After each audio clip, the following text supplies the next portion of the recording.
Selamat malam Mirsa, Anda menyaksikan One on One bersama saya Dwi Anggia. Tadi Anda sudah lihat di awal sosok wajah seseorang, pasti sudah kenal semua, khususnya para pecinta otomotif. Fitra Eri, benar sekali dia adalah influencer di dunia otomotif yang di tanah air lumayan dikenal lah ya, dengan followersnya di sosial media sudah jutaan. Tapi nama Fitra Eri ini belakangan viral kembali setelah pernyataannya di program TV One di Indonesia Business Forum yang berkaitan dengan kasus Pertamina Patraniaga, yaitu Pertamax oplosan. Sampai akhirnya Fitra Eri ini dipanggil oleh Kejaksaan Agung RI. Apa sebenarnya yang dimintai keterangannya oleh Kejaksaan Agung? Kita akan cari tahu malam ini. Dan tidak hanya itu, ada peristiwa besar yang terjadi di tanah air, di Jakarta khususnya, banjir yang melanda Jawa Barat dan sekitarnya. Pasti banyak kendaraan yang terendam. Mungkin juga pemirsa Anda salah satu di antaranya menjadi korban banjir. Dan kita akan cari tahu apa sih tipsnya bagaimana mengatasi dan merawat kembali mobil yang sudah terendam banjir. Selamat malam Mas Fitra Eri. Selamat malam Anggi. Apa kabar? Baik, apa kabar? Sibuk pasti ya 2 minggu kemarin ini ya, bolak-balik kemana-mana. Sebelum 2 minggu ini juga udah sibuk. Sudah sibuk ya? Apa yang penting senang kita ngerjain. Tambah sibuk lagi. Gara-gara TV One tuh ya Mas ya? Enggak juga, itu kan memang gara-gara ada satu pernyataan yang kebetulan dipenggal jadi viral kemana-mana. Gitu ya. Nah, untuk lebih jelasnya mungkin ada sebagian dari pemirsa kita yang belum paham, belum sempat nonton. Apa sih pernyataannya? Saya akan putar kembali pernyataan atau dialog Mas Fitra Eri di TV One di program Indonesia Business Forum berikut ini. Segera lakukan sosialisasi bersama para influencer ini untuk tujuannya menenangkan masyarakat bahwa oplosnya itu salah kaprah gitu. Oplos dengan blending kan beda nih. Kalau blending itu resmi, kalau oplos kan kesannya itu kan manipulatif gitu. Oke. Mas Fitra gimana? Siap bersedia mungkin? Hari ini saya dihubungi Pertamina untuk bilang bahwa bukan bensin oplosan. Saya sendiri tidak berani karena saya tidak tahu faktanya seperti apa. Saya masyarakat biasa, saya konsumen. Saya dengar dari Kejaksaan Agung ada oplosan. Kebetulan saya dengar pendapat di DPR tidak ada oplosan. Mana yang benar? Jadi kalaupun Pertamina mau mengembalikan kepercayaan, menurut saya yang dilakukan harus komunikasi publik yang tepat. Tidak harus melalui influencer. Nah Mas Fitra, ini nih yang kemarin sempat bikin publik jadi salah tangkap gitu ya. Seolah-olah Mas Fitra dihubungi oleh Pertamina. Jadi sebenarnya itu gimana sih konsepnya waktu itu berbicaranya? Jadi konsepnya kan ada Pak Eri Purnomo Hadi di sebelah saya. Nah, sebenarnya maksudnya beliau itu baik bahwa Pertamina itu harus melakukan komunikasi publik yang baik. Kalau tidak bisa sendiri gunakan influencer gitu ya. Untuk memberitahu ini blending bukan oplosan segala macam itu. Intinya ada message yang harus disampaikan dengan baik lewat influencer. Nah, tentu saja di situ saya harus menanggapi. Karena satu, sebenarnya saya tidak begitu setuju kalau saya disebut sebagai influencer. Influencer itu kan pemengaruh. Betul. Artinya orang yang kerjanya mempengaruhi. Saya itu jurnalis, kerja saya bukan untuk mempengaruhi orang. Tunggu. Tapi saya koreksi dikit nih. Tapi setiap konten yang Anda bikin bisa mempengaruhi banyak orang. Saya termasuk yang terpengaruh nih waktu beli mobil jadi rujukan. Betul. Bukan tujuannya pekerjaan saya hanya untuk mempengaruhi orang. Tujuan saya adalah untuk mewartakan sesuatu yang benar. Fakta, bahwa nantinya itu akan mempengaruhi orang. Hal lain. Itu hal lain. Betul. Nah, tapi di situ kemudian saya tanggapi bahwa nggak harus semua permasalahan itu harus lewat influencer. Makanya saya bilang, kalaupun hari ini saya dihubungi Pertamina untuk bilang bahwa itu bukan oplosan, saya tidak berani karena saya tidak tahu faktanya. Tapi waktu itu terjadi tabrakan suara antara saya dan hostnya. Jadi hostnya itu saya pikir udah selesai bicara dan saya langsung mulai jawab. bicara. Ternyata jadi kalaupunnya itu tidak terdengar. Jadi kata kalaupun tidak terdengar sehingga yang terdengar adalah Pertamina menghubungi saya untuk memberikan penjelasan. Poin saya adalah walaupun saya dihubungi dengan ketidakjelasan seperti sekarang, saya tidak berani. Minimal saya sendiri tidak berani untuk mempromosikan apa-apa berkaitan dengan BBM tersebut. Tapi sampai sekarang udah sempat cari tahu nggak sih sebenarnya apa nih yang terjadi di Ya, saya cari tahu, saya baca berita tiap hari, saya nonton TV termasuk TV One tiap hari gitu perkembangannya. Ya, memang makin lama makin jelas tapi kita belum tahu kebenarannya 100% karena Kejaksaan Agung pun masih melakukan penyidikan terus sampai sekarang. Bahkan ketika itu dibilang bahwa oplosan itu terjadi tahun 2018 sampai 2023. Betul. Tapi disangkal dalam dengar pendapat DPR. Betul. Tidak ada. Publik kan jadi bingung. Mana yang benar nih? Apakah Kejaksaan Agung salah? Iya. Tapi kemudian ini diralat loh beberapa hari terakhir sama Kejagung. Iya. Jaksa Agung bilang ini sekarang Pertamina produknya tidak ada. Itu juga lagi menimbulkan oplosan. pertanyaan. Betul. Kan itu bukan tugas Kejaksaan Agung untuk menjadi jubirnya Pertamina. Mungkin gitu. ngerasa bertanggung jawab kali. Mungkin, karena akibat ya. omongannya Ya, akhirnya mungkin. publik terpengaruh. Kita bisa bilang sekarang kepercayaan publik terhadap produk Pertamina khususnya Pertamax ini udah turun, Pasti jelas karena bukan hanya isu tentang bahan bakar oplosan itu, tapi juga nilai kerugian negara yang sangat besar. Betul. Gitu. Jadi di situ satu, publik itu turun kepercayaannya, tapi juga ada rasa sakit hati di situ. Dibohongin ya. Nah itu yang makanya itu harus diperbaiki. Mungkin butuh waktu agak lama, tapi bukan berarti mustahil untuk diperbaiki. Tapi tidak bisa instan. Tapi kalau Anda sendiri percaya nggak pakai produk Pertamina sekarang? Pertama Jujur dengan keadaan seperti ini, saya pasti akan memilih yang aman menurut saya. Jadi menurut Anda masih belum muncul lah ya, belum Produk pulih Pertamina kembali. ada yang diberitakan terkait dengan korupsi ini, ada juga produk Pertamina yang tidak terkait dengan korupsi ini. Gitu. Oke, kalau kita bicara produknya nih, bicara soal oplosan, kalau kita merujuk ke KBBI, sebenarnya oplosan, kalau Pertamina kan statementnya menyebutkan ini nggak oplosan, ini blending. Sebenarnya kan artinya secara harfiah sama ya. Oplosan di Indonesia pencampuran, blending secara Inggris juga pencampuran. Hanya saja oplosan itu sering banget dikonotasikan negatif kan, Betul. dengan bahasa miras oplosan, Betul. apalagi minyak oplosan, BBM oplosan. Betul, kalau kita cek di KBBI, saya sampai ngecek ke KBBI, oplos itu artinya apa? Mencampur. Betul. Artinya sama dengan mencampur, Blending. sama juga dengan blending, mixing. Bahkan oplos itu kalau kita ngecat, itu juga Jadi cat oplos. dioplos, Betul. supaya mendapatkan warna yang sama. Apakah artinya negatif cat oplosan? Enggak Iya, juga kan? Enggak juga, tapi Tergantung. memang di dunia BBM, oplos itu konotasinya negatif. Makanya mungkin ada pihak-pihak yang merasa sensitif kalau kata itu digunakan. Oke, kalau kita bicara dioplos, dampaknya apa ke Dampaknya mesin? akan terjadi perubahan. Kenapa kita mengoplos? Karena kita mau mengubah. Yang diubah apanya tuh Mas? Saya sebagai orang awam nih terkait dengan mesin, Tergantung kalau mobil. cat kita mau mengubah warna kita Oke, oplos. kalau kita bicara BBM, BBM dioplos. kita mau mengubah ronnya kita bisa oplos. Kita mau mengubah struktur bahan bakarnya kita bisa oplos. Anda pernah juga. lakukan sendiri nggak ngoplos-ngoplos gitu BBM? Saya pernah. Apa yang Jadi dioplos waktu saya kuliah, mobil saya itu pinjaman orang tua. Butuh oktan 91. Sedangkan waktu itu premium 88, Pertamax itu 94. Oke. Kalau saya beli 91, Pertamax, nggak ada ya produknya 91 waktu itu. 91 nggak ada. Oke. Kalau saya beli Pertamax, Ketinggian. uang saku saya nggak cukup. Oke. Kalau saya beli premium, mobilnya jadi bahan bakarnya di bawah requirement.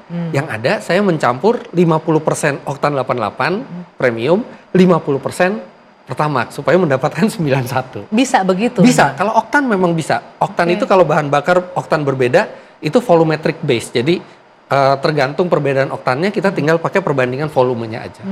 Nah dengan pengertiannya boleh nggak disampaikan? Mungkin semua penonton one on one malam hari ini juga belum semuanya paham. Oktan 90 artinya apa? Oktan 92 itu maksudnya apa? Yang 88 oktan ya. tadi apa? Kok udah nggak ada lagi ya premium di sekarang ini? Sebenarnya untuk menjawab bahan bakar oktan, ada banyak ahli yang jauh lebih capable dari saya. Sesuai pengalaman Anda. Ahli misalnya. kimia gitu ya. Tapi kalau yang saya pelajari, kebetulan saya kuliah teknik mesin, oktan itu bukan standar kualitas bensin. Jadi apanya? Oktan itu adalah nilai yang menunjukkan daya tahan bahan bakar untuk terbakar lebih dini. Jadi semakin tinggi bahan bakar, dia semakin tahan ketika dia ditekan dengan kompresi yang tinggi, tidak terbakar sendiri. Kalau bahan bakar oktan rendah dikasih ke mesin dengan kompresi piston yang tinggi, itu dia sebelum waktunya terbakar, dia bisa terbakar. Dampaknya? Dampaknya adalah kerusakan mesin karena piston sedang bergerak ke atas. Semestinya menunggu piston ke bawah dulu baru diledakkan. Ini pas masih ke atas dia sudah meledak dulu. Jadi terjadi tabrakan gaya. Gaya ledakannya ke bawah, pistonnya ke atas, itu bisa merusak piston dan mesin secara instan. Nah, tapi mobil-mobil sekarang dia sudah ada yang namanya knocking sensor. Apa itu knocking sensor? Knocking sensor itu dia bisa mendeteksi kalau bahan bakar itu berpotensi meledak lebih awal atau ronnya rendah. Dia memundurkan waktu pengapian businya Oke. Tapi ada dampaknya. Mesinnya jadi aman, tidak rusak, tapi tenaganya berkurang dan konsumsi bahan bakarnya bertambah. Oke, itu untuk mobil-mobil tahun sekarang sudah tahun ada sekarang. sistem Tapi itu? kalau mobil zaman dulu sayangnya belum ada. Di tahun knocking berapa sensor. itu? Di tahun Kira-kira tahun 80-an, Oh, 90-an oke. awal gitu ya, terutama yang belum injection masih yang karburator, mereka belum punya yang namanya knocking sensor. Jadi ketika bahan bakar itu lebih rendah dari kebutuhannya RON-nya, dia akan terbakar lebih dulu, menimbulkan suara yang kita kenal sebagai ngelitik. Kalau kita gas, Iya. tik. Nah itu sebenarnya pembakaran awal, pembakaran yang sebelum waktunya. Oke. Itulah yang merusak mesin. Nah, artinya kalau mobil yang tahun baru ini, let's say lah di atas tahun 2000-an mungkin sudah ada sistem Sudah itu? ada knocking sensor sebagian besar. Oke, kalaupun ada Pertamax oplosan lah, let's say kita sebut, digunakan ke mesin mobil yang sekarang, ada dampaknya nggak kendaraan jadi rusak atau otomatis? Mungkin kalau tidak terjadi ngelitik, rusak yang mekanikal mungkin tidak. Tapi satu, tenaganya akan berkurang, kemudian konsumsi bahan bakarnya meningkat, lebih boros ya. kemudian bisa saja emisinya bertambah, dan kalau misalnya bensin oplosan itu dioplos dengan bensin yang kotor gitu ya, filter juga bisa terhambat, serta catalytic converter atau alat penyaring emisi itu juga bisa tersumbat. Itu dampaknya berapa lama bisa merusak atau mengganggu kualitas mesin itu? Kalau tenaga berkurang dan konsumsi bahan bakar bertambah itu instan bisa dirasakan. Oh, bisa langsung. Iya. Tapi kalau misalnya untuk yang tersumbat itu memang butuh waktu, tergantung berapa sering mobil itu berjalan dan seberapa tahan filternya menahan partikel-partikel kotor dari bahan bakar tersebut. Kalau kita sebutlah ini 2018 sampai 2023, 5 tahunan. Mesin yang harusnya menggunakan Pertamax murni beneran, tapi menggunakan yang katanya tadi diduga oplosan. Andaikan benar ya, andaikan benar, kemudian kita menggunakan bahan oplosan, bahan bakar oplosan yang mungkin oktannya tidak sesuai, tapi mobil kita sudah punya knocking sensor nih. Yang terjadi adalah mobil kita tenaganya berkurang, konsumsi bahan bakar meningkat, tapi kalau misalnya sekarang bahan bakarnya sudah baik lagi dan mesin kita belum ada kerusakan mekanikal, itu nggak apa-apa. Ganti aja bahan bakar yang sekarang bagus. Nggak masalah ya? Nggak ada masalah. Jadi bisa dibilang nih pemirsa one on one di rumah nggak usah terlalu khawatir gitu. Boleh nggak saya bilang begitu? Dengan kerusakan misalnya Iya, kalau memang misalnya mobilnya sekarang masih bisa bekerja dengan normal, tidak keluar asap dari knalpot, tidak ada suara berisik yang atau getaran yang berlebihan, artinya nggak masalah. Tinggal pastikan ke depannya pakai bahan bakar yang kita yakini kualitasnya. Oke, nah karena Anda ada di dunia otomotif, Mas Fitra, ada nggak pasca berita ini ramai, mulai tuh muncul komentar atau laporan, oh iya nih, perasaan pantesan saya pakai 5 tahun yang lalu pakai gini-gini, ada nggak? Nah, tapi nanti dijawab. Okay. Kita elaborasi lebih jelas. Usai jeda, saat lagi di One on One bersama saya Dwi Anggia. Anda kembali di One on One bersama Anggia. Mirsa, saya masih bersama Fitra Eri, seorang influencer otomotif dengan followersnya jutaan ya Mas Fitra ya. Kan penduduk Indonesia banyak, saya hanya sebagian kecilnya. Nanti saya juga mau belajar tuh gimana caranya biar followersnya biar banyak. Tapi sebelum ke sana kita bahas nih yang saya tanya tadi. Pernah nggak dari mulai kasus ini mulai rame, kemudian mulai banyak tuh komentar yang masuk ke sosial media Anda atau ngomong langsung, Mas Fitra ternyata bener nih saya pernah ngerasain mobil saya ternyata rusak, jangan-jangan karena itu Pertamax oplosan. Nah ini uniknya, jadi saya tuh mendeteksi, saya selalu pantau sosial media, termasuk komentar-komentar, baik dari account saya maupun account otomotif yang lain. Itu ada semacam gelombang keluhan dari masyarakat, ini kenapa ya saya kok habis pakai BBM dari Pertamina pada saat itu, kok lebih boros dan lebih tidak bertenaga dibandingkan saya pakai dari BBM swasta. Wait, itu setahun yang lalu? Kira-kira beberapa bulan sampai setahun yang lalu. Sebelum kasus ini dong berarti? Ada lumayan banyak sebelum kasus ini, Artinya sudah ada keluhan sebenarnya. Sudah ada keluhan. Cuman nggak tahu penyebabnya tapi apa. Tapi terus ada yang mereply gitu kan. Oh mungkin SPBU-nya bukan SPBU yang ini kali, kalau yang di sini nih lebih konsisten gitu ya. Jadi ada tukar pendapat di situ. Tapi terus banyak juga, oh ya saya juga sama ngerasain yang sama. Saya sekarang pindah ke swasta, nggak mengalami itu lagi gitu ya. Tapi udah nggak sampai viral gitu. Tapi dia menyebutkan bahwa SPBU-nya atau produknya produk punya BUMN. Dia menyebutkan, cuman mungkin nggak etis kalau kita sebutin. Iya, produk BUMN punya, bukan swasta yang bermasalah beberapa bulan lalu menurut mereka gitu ya. Terus tiba-tiba ada kasus ini, jadi kesannya mereka tuh langsung nyambung membenarkan jadinya. Itu kan tuh gitu kan ya. Bener kan tuh gitu ya. Walaupun jadinya. Menurut Pertamina itu hanya terdampak sampai 2023 betul, ya, tapi betul. Kemudian mereka nah kan Dan setelah itu banyak yang bersuara, bahkan sampai ke level ojek online yang mereka sangat perhitungan untuk membeli bahan bakar. Mereka lebih rela membeli bahan bakar yang lebih mahal supaya aset mereka, motor mereka itu terjaga gitu. Nah, ini kan jadi seperti benang merahnya menyambung gitu ya. Entah itu benar terjadi atau tidak, tapi kok bersamaan dengan kasus ini terkuak. Tapi Anda sendiri selama di dunia otomotif mungkin tukar-tukar mobil udah sering kan ya, gonta-ganti segala macam, ngetes segala macam. Tadi sempat ngetes bikin oplosan sendiri. Iya. Pernah nggak ngerasa juga, oh kayaknya pernah nih mobil saya pakai ini, ternyata waktu itu jangan-jangan ini gitu. Saya sendiri kebetulan kan yang ini yang dimasalahkan kemarin oplosan itu kan Pertamax. Kebetulan saya sendiri itu terbiasa untuk memberikan mobil saya memang oktan yang terbaik yang ada di SPBU itu. Jadi sangat-sangat jarang saya mengisi Pertamax, saya lebih ke oktan 98 biasanya. 95 atau 98, baik itu dari produk BUMN maupun dari produk swasta. Ya, jadi saya sendiri tidak punya pengalaman itu. Tapi teman-teman mungkin ada yang pernah cerita lagi nggak? Apa spesifiknya? Selain tadi, kalau tadi kan komentar netizen yang unik juga waktu itu, saya kebetulan ikut balap. Saya ikut balap. Di balap itu ada peraturan oktan yang boleh digunakan maksimal segini. Tapi tidak disebutkan bahan bakarnya harus merek apa, tidak disebutkan. Yang penting oktannya sekian. Itu selalu engineer saya, mekanik saya yang membangun mobil, selalu dia memilih satu BBM tertentu dari SPBU swasta. Saya tanya, kenapa ini yang dipilih? Kita udah ngetes semuanya. Ternyata ini yang performanya paling bagus. Loh, nggak mungkin orang semuanya sama kok. Semuanya sama oktannya. Performanya paling bagus itu dalam hal apa, Mas? Horsepower. Tenaga mesin dan konsistensi tenaga setelah mesin itu panas. Itu yang dilakukan oleh engineer. Saya nggak tahu dia berapa banyak yang dicek sama dia, tapi akhirnya dia selalu memilih bukan produk dari Pertamina gitu kan. Sampai saya bilang coba aja, kenapa nggak coba gitu kan? Karena balap itu adu cepat, ya terus saya lihat nggak mau coba-coba, ngambil resiko.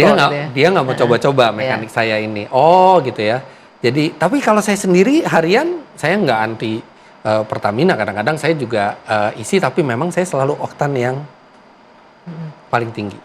Dampaknya Pertamax oplosan atau let's say lah semua apapun BBM oplosan jenisnya, brandnya apapun terhadap kendaraan roda 4 dan roda 2 itu akan sama merusaknya.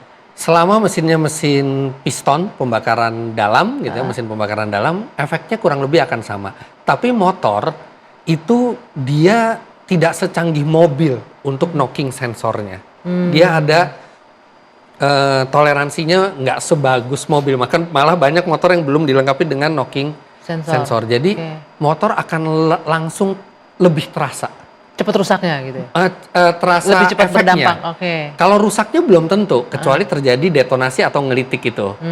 Tapi kalau misalnya terjadi ngelitik, antara mobil dan motor itu sama saja cepat rusaknya. Cuman efek yang terasa itu kalau saya lihat dari komen-komen itu, banyak kan yang roda 2 itu lebih sensitif terhadap perubahan kualitas bahan bakar. Lalu apa, Mas Fitra, yang bisa dilakukan oleh pengguna kendaraan kalau seandainya mungkin memang disebutkan kan butuh jangka waktu untuk sampai merusak mesin secara mekanik dan lain-lain. Tapi di kondisi yang sekarang udah terlanjur, mau benerin lagi, apa yang harus dilakukan? Kalau udah terlanjur ya sudah, kan kita tidak mungkin memutar waktu.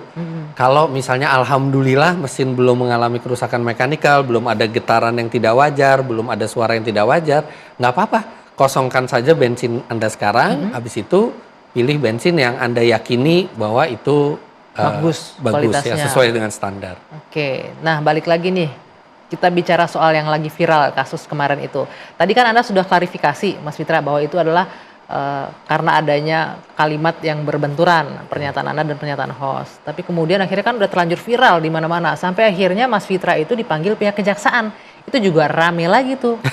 Boleh cerita nggak ke kita? Ya, apa yang dilakukan di sana, berapa lama ditanyain apa aja kira-kira? Jadi saya ditelepon suatu hari itu sama nomor yang tidak dikenal. Biasanya nomor tidak dikenal itu saya nggak angkat. Cuman entah kenapa hari itu saya angkat.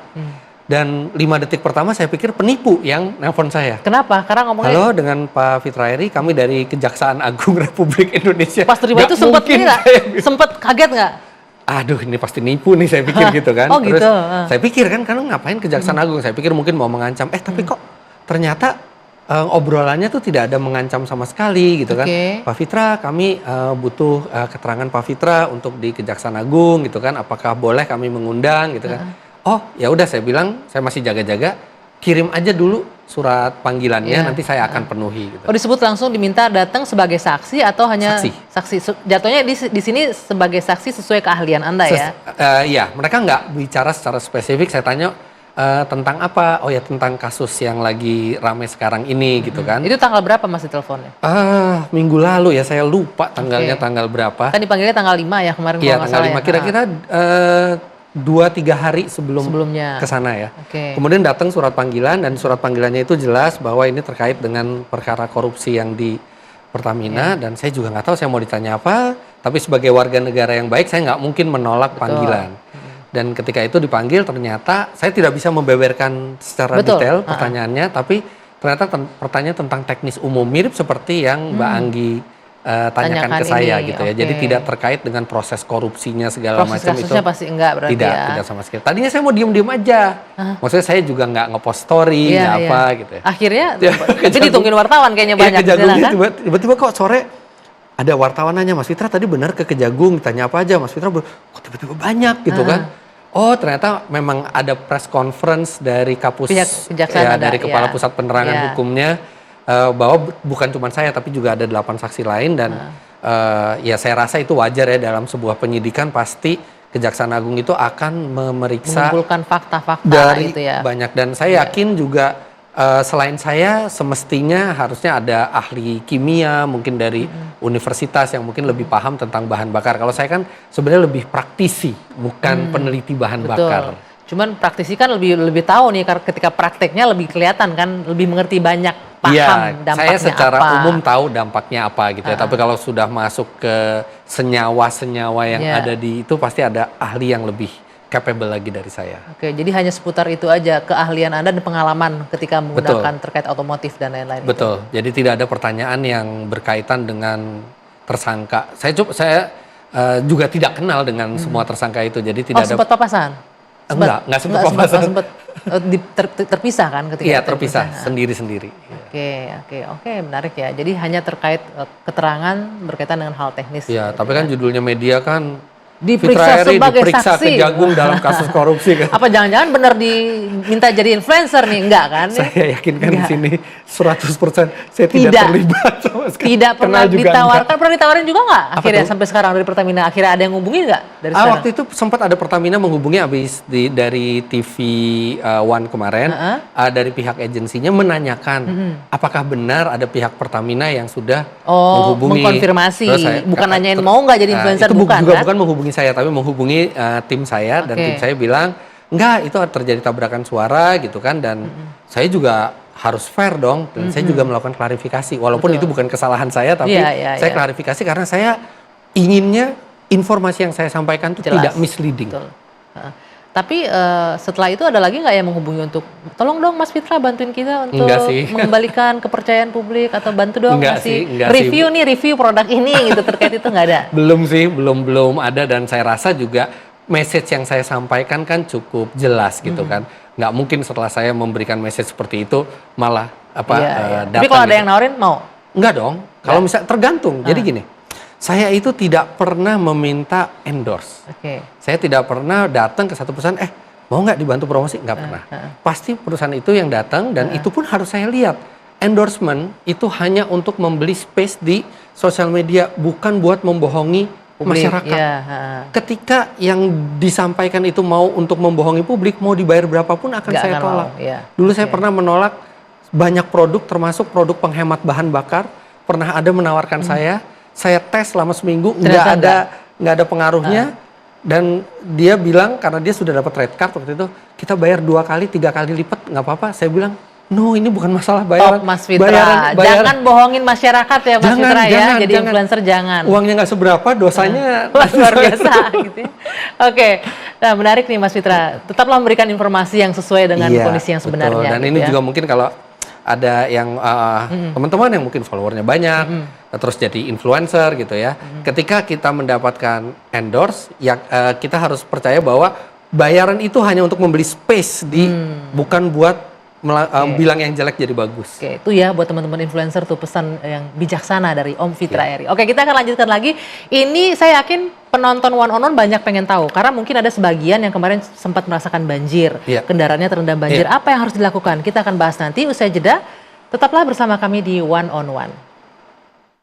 Kita kembali di One on One bersama Anggia. Mas Fitra, ini menyambung tadi perbicaraan kita. Selasa kemarin, Anda juga pasti mengikuti, Jawa Barat itu direndam banjir. Bekasi, Bogor, Karawang, parah sekali banjirnya. Kita juga menyaksikan di layar kaca banyak kendaraan yang terendam banjir. Nah, mumpung ada pakarnya di sini, kita tanya langsung pemirsa ya.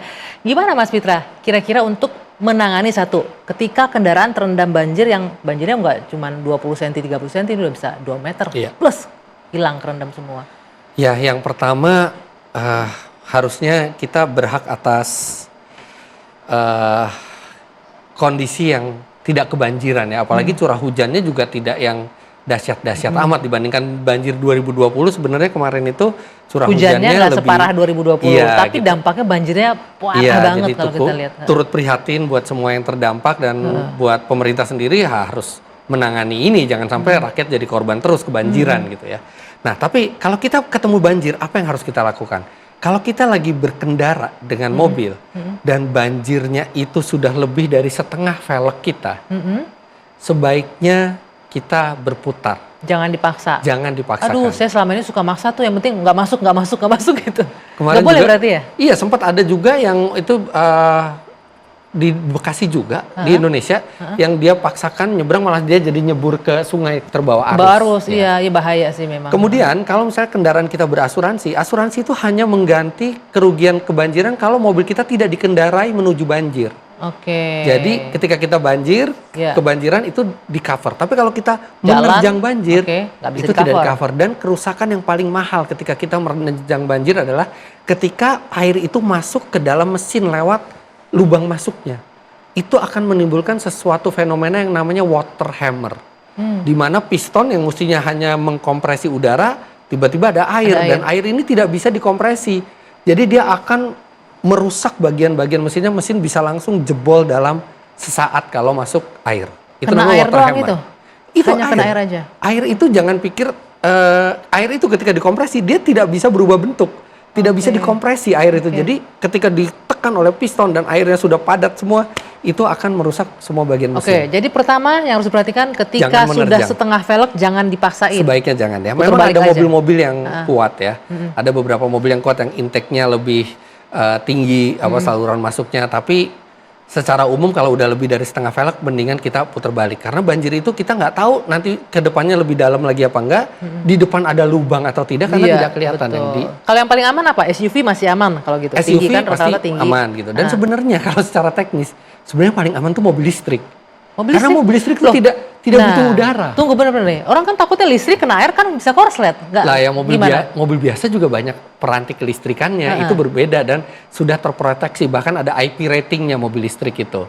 Jadi mobil listrik itu secara teoritis dia malah bisa terendam sepenuhnya dan dia tetap tidak bermasalah selama beberapa waktu gitu ya. Tapi tetap dianjurkan di mobil listrik juga tidak lebih dari setengah velg. Tapi kalau secara teknis, kalau misalnya mobil itu masih dalam kondisi baik, seal-sealnya semua masih bagus, dia ada IP ratingnya. Dan itu artinya IP rating itu apa? IP rating itu rating standar kekedapan satu benda terhadap air atau debu. Kayak water resistance kayak seberapa handphone, kita punya handphone ini ada IP rating berapa 67, 68. Mobil listrik juga, dan mobil listrik itu tidak perlu bernapas, tidak perlu udara untuk berjalan. Sedangkan mobil bensin atau mobil diesel itu butuh udara. Nah, kalau lubang udaranya kemasukan air itu bisa rusak. Jadi dampak mobil kena banjir lebih parah mobil biasa ketimbang mobil listrik. Yes. Jadi kecuali jangan khawatir kalau nih udah mobil listrik diam, kerendam semuanya, air udah masuk ke dalam mobil semua, itu sama aja mau mobil listrik mau mobil sama kerusakannya. Bensin. Ini kalau dalam kondisi yang setengah velg tadi lebih aman mobil listrik. Yes, kalau kita menerjang banjir memang lebih aman mobil listrik secara teknisnya ya. Tapi semua tergantung dari kondisi mobil masing-masing. Nah, kalau kita lihat tadi di gambar itu kan rata-rata mobil diem. Kerendamnya udah nggak sepelek lagi tuh sampai kaca bahkan sampai atapnya ketutup. Nah, apa yang harus bisa dilakukan untuk memperbaiki mobil yang sudah terendam banjir? Nomor satu yang paling penting, jangan coba di starter. Oke. Jangan coba di starter. Berapa lama jangan di starter mesin? Sampai dibongkar mesinnya. Oh, karena mobil itu sudah terendam. Artinya secara logika air juga sudah masuk ke dalam mesin. Betul. Nah, kayak gini nih Mas. Coba nih Mas, lihat nih Mas. Ini kalau kondisi begini nih. Iya. Ya itu sudah masuk ke dalam mesin. Udah nggak bisa tuh ya, jangan di starter. Walaupun Jangan udah kering, walaupun udah nggak ada air di luar jalanan, jangan di starter. Jangan di starter. Karena ada kemungkinan ada air yang masuk di silinder mobil. Silinder itu tempat piston naik turun. Dan ketika kita starter, itu artinya kita memaksa mesin untuk berputar. Dan ketika mesin ternyata ada airnya, dan seperti tadi saya bilang, air tidak bisa dikompres, mesin langsung berantakan. Kalau dikeringin, misalnya kita pakai pengering atau apa gitu, bisa nggak? Tapi kan dalamnya mesin gimana cara kita ngeringin? Bisa ya, dibuka kapnya, dikeringin gitu nggak bisa. Begitu mobil kita kebanjiran, apalagi sampai udah masuk ke dalam interior, mesin juga sudah terendam. Begitu kering, langsung bawa ke bengkel, jangan dinyalakan sama sekali. Jadi diderek gitu loh, towing. Betul, jadi nanti mesin akan dibuka setengah aja dilihat dari atas. Kalau mesin hanya kemasukan air, dia hanya tinggal dikeringkan. Tapi kalau mesin sudah sampai jebol, dia harus ganti komponen. Untuk taunya hanya kering, bisa dikeringin aja dan ini udah jebol gimana? Itu baru tahu setelah dibuka. Oh, jadi di rumah kita juga nggak disarankan untuk ngecek sendiri kalau nggak paham mesin ya? Betul. Kecuali kalau kayak Mas Fitra kan cek sendiri bisa tuh, oh ini aman nih apa segala macam. Kecuali kalau banjirnya itu kita terendamnya itu tidak sampai ke level mesin. Tapi itu kemungkinan mesin tidak kemasukan air. Tapi tetap tidak disarankan untuk starter juga karena ada komponen-komponen listrik yang terendam. Bisa terjadi korslet, bisa terjadi masalah kelistrikan. Semua sebaiknya ketika sudah terendam pakai towing langsung ke bengkel. Nah, ketika di bengkel itu kan akan dibuka, dibongkar, dikeringkan. Nah, itu berapa lama kemudian kita boleh, oh ini udah aman nih, udah bersih gitu. Itu bisa lebih dari seminggu ya, karena itu sampai karpet dasarnya mobil pun itu harus diangkat. Dibongkar semua? Bongkar semua, dijemur, dan itu mengeringkannya tidak sebentar. Dan bukan hanya basah loh banjir, di situ ada partikel lumpur juga yang akan... Betul. Dan itu membersihkannya lama, tapi banjir tidak harus membuat mobil itu berantakan, asal setelah itu dilakukan perbaikan yang benar. Nah, orang kan asumsinya gini, oh mobil kalau udah kena banjir udah deh rusak, pasti harganya turun, pasti nggak akan laku. Tuh. Benar nggak tuh? Iya, seharusnya begitu ya, karena mobil sudah terkena banjir, tidak fair kalau harganya sama dengan mobil yang tidak pernah kena banjir. Tapi dampak performa mesinnya juga akan terpengaruh. Performa mesin bisa saja tidak terpengaruh, karena bisa saja mesin tidak rusak. Tapi dia sudah pernah terendam. Kotoran-kotoran itu mungkin akan menempel di banyak bagian. Kemudian resiko terjangkit karat juga jadi lebih besar di mobil yang sudah pernah kebanjiran. Dan mobil yang kebanjiran kita nggak tahu penanganannya benar atau apa enggak gitu. Oke, nah gimana caranya Mas Fitra, orang yang awam nih, masyarakat yang awam, misalnya dia mau beli mobil, tipsnya untuk tahu nih mobil pernah kena banjir atau enggak, apa pertama kali yang harus kita cek? Kalau awam, kalau Anda awam, sekarang itu banyak marketplace, banyak penjual mobil digital ya, yang maksudnya yang berlisensi ya, yang resmi. Mereka menjamin mobil yang dijual itu tidak pernah tabrakan, tidak pernah kebanjiran. Mendingan ke situ aja deh. Bisa kita percaya itu? Ya, pilih yang institusinya yang benar ya, yang besar ya. Nah, selain pilih ke sana, ada lagi nggak tips lain untuk yang pengen tahu caranya nih, cek ininya, cek apanya? Kita bahas nanti. Kalau kita jeda dulu. One on one bersama Anggia akan kembali sesaat lagi. Anda kembali di One on One bersama Anggia. Tadi Mas Fitra Eri menyebutkan kalau orang awam ingin beli kendaraan agar terhindar dari kendaraan yang bekas banjir, silahkan bawa ke showroom resmi untuk diperiksa, cek servis secara keseluruhan. Tapi pertanyaannya Mas Fitra, kalau orang yang pengen tahu, mungkin nggak selain pergi ke tempat servis, kita cek dulu nih apanya nih yang biar ketahuan, oh ini bekas banjir, ada karatan di sini apa enggak gitu. Sebagai orang awam ada beberapa pengecekan awal yang bisa kita lakukan. Yang pertama yang paling gampang, kita cari tahu di mana domisili mobil tersebut pada saat kepemilikan sebelumnya. Dan kita juga bisa cek apakah daerahnya itu rawan banjir atau enggak, terkena banjir atau tidak. Kedua, kita juga bisa melihat di sela-sela karet-karet, kita bisa lihat kalau terjadi penumpukan kotoran atau karat di tempat yang tidak seharusnya kotor, itu kita curigai bahwa ini bisa jadi pernah terendam. Terus kita buka karpet dasar ya, sampai karpet dasar akan kelihatan ada seperti baut barangkali ya, atau karat-karat awal atau misalnya lebih kotor dari seharusnya gitu ya. Tapi kan itu hanya mata awam. Kalau saran saya, kalau misalnya kita mencurigai mobil itu bekas banjir, minta izin ke pembeli sebelumnya untuk saya sudah harganya, tapi kita general check up ya ke bengkel resmi merek tersebut. General check up itu kalau nggak salah hanya beberapa ratus ribu rupiah. Di situ akan bisa dicek riwayat perbaikan dari mobil tersebut, juga kondisi dari mobil tersebut oleh mekanik yang sudah berpengalaman dari merek tersebut. Oke, tetap aja cara paling aman adalah bawa untuk general check up gitu ya. Karena betul. Bisa saja mungkin udah bersihin kita jangan gitu sok ya. tahu deh, walaupun saya gitu yang mungkin saya cukup mengerti mobil gitu ya, saya juga selalu mengajak teman yang saya anggap dia ahli dalam mobil bekas, dan saya juga pakai general check up karena kalau orang niat jahat mau menipu mobil bekas banjir dibilang tidak, mobil bekas tabrakan dibilang tidak, pinter sekali cara-caranya gitu. Kita orang awam agak susah. Pasti nggak akan kelihatan iya. gitu ya oleh kita ya. Kasat mata nggak kelihatan ya. Betul. Benar-benar harus dibawa. Oke. Makasih loh Mas Fitra untuk tipsnya. Nah selanjutnya nih Mas Fitra, bicara soal dunia otomotif tadi Anda bilang. Kalau saya cek-cek ini riwayatnya kan orang tuanya dua-duanya dokter ya. Kita ngomong lebih agak personal nih sekarang nih. Dokter biasanya tuh ya, kalau di keluarga saya dokter, anaknya pasti dokter. Oh iya pasti. Pasti kan? Biasanya pernah gitu. disuruh sekolah dokter nggak sebelumnya? Sampai waktu itu zamannya UMPTN, ujian masuk perguruan tinggi negeri. Saya tidak memilih kedokteran sama sekali. Padahal diminta. Ibu saya dia lulusan kedokteran dari UI, ayah saya juga kedokteran UI. Ayah saya lebih membebaskan saya pilih apa aja, tapi ibu saya datang ke kamar almarhum ya. Ibu saya almarhum datang ke kamar, kamu pilih apa? Saya pilih teknik mesin UI. Boleh nggak salah satu pilihannya kedokteran UI, kata dia. Tahu nggak saya bilangnya apa?